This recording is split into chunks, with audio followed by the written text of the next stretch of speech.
my lovely viewers, this is Hello IT World Learning Tutorial channel for you.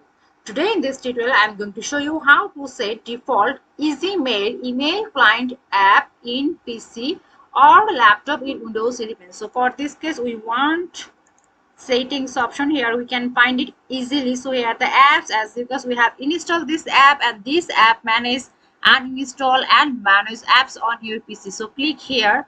So we want the Esaymail. So at first we can search here, see Esaymail, and another option, if we find this the above option, so no need to write and search it. So in below, see, we can get it easily. So it is ascending order in the capital or alphabet scene or alphabet later. It has been recognized or it has been synchronized. So click right button after advanced options, click here.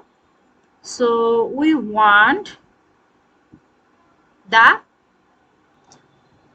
default option. So here default, select which apps to use to listen to music, look at pictures, check mail, watch videos and more. So if we want to set the, click here, see apps. So Esaymail,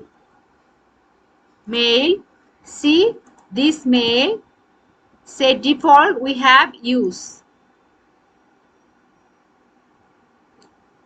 See, in this way we can set this. So set a default for a file type or link type. So thank you so much for watching this video. Please subscribe this channel. Hopefully this tutorial will help you so much.